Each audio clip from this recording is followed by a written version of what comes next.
An assassination attempt against former President Trump.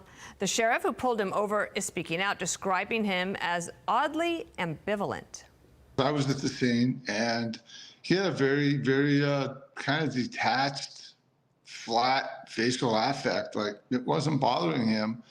And I was immediately suspicious. I thought, yeah, this is probably the guy. How does this guy get to a fence with a tactical rifle and a sight on it, and get a bead on the former president of the United States? One of these things, this guy is a lone wolf, which is extremely dangerous because we have no idea when they're operational, or he's part of some bigger conspiracy. Authorities found an AK-47 at the scene. They also recovered 2 backpacks. They recovered a GoPro camera. They recovered bullet deflecting plates. And those plates were hanging on the fence. So we saw that in the images they released last evening. New reaction, Wall Street Journal editorial board. They say, quote, the failure of another assassination attempt against Donald Trump on Sunday, the second in 2 months, is a great relief, but also another warning about our deranged politics. Kayleigh McEnany with us now. Bit of commentary on what she's observing. Good morning to you on this Monday. How do you piece this together, Kayleigh? Yeah, look, when I see that Wall Street Journal piece, I think people on both sides of the aisle need to stop back and reflect before they send out any sort of message on social media. Does this add to the politically caustic time we're in, or detract from it before sending out a message on either side? I only hold the shooter responsible for his actions. That being said, the 2 assassination attempts have come against former President Trump, both of them. Really unprecedented to see this. And then in the immediate aftermath, you have someone like Rachel Vindman, whose husband was the Trump impeachment witness for the first one. She comes out and says, no ears were harmed. Carry on with your Sunday afternoon. You've lost touch with humanity. And then when I think back more broadly, if you believe hook, line, and sinker, things that have been said about President Trump, you believe that he wants a national abortion ban, that he is against IVF, you believe that he's for Project 2025, that he wants a bloodbath, that he called neo-Nazis fine people, all of those fact-checked as false. But then you see Hakeem Jeffries, 2 hours after this incident, tweet out, extreme MAGA Republicans are the party of a national abortion ban in Trump's Project 2025. He then puts out a statement condemning this.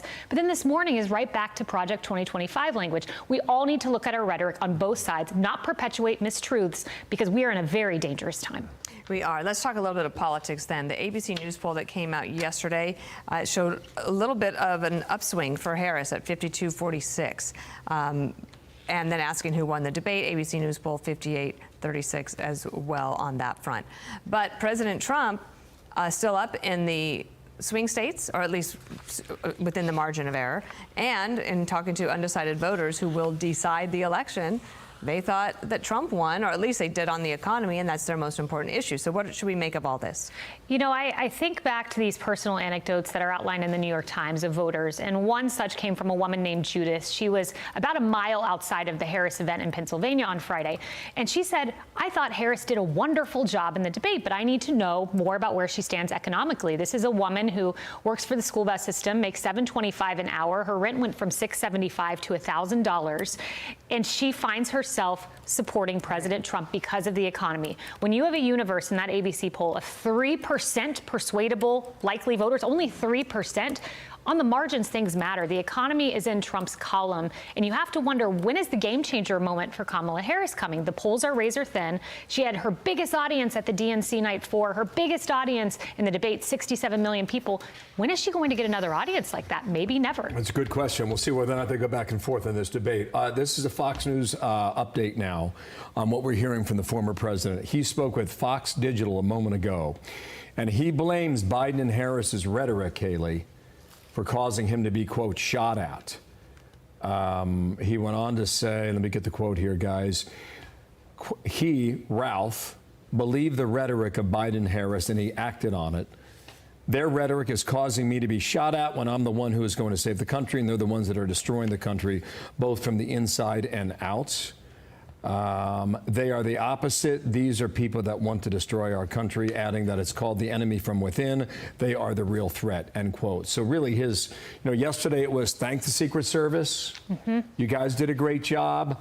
I'm okay. Thanks for your support. And today it is much different after meeting with the acting Secret Service director this past hour. I I think he should question their rhetoric. Again, I only hold the shooter responsible for their actions, but I do wonder why there has not been more of a forceful condemnation. Both of them put out statements condemning this. We heard that chopper talk from President Biden.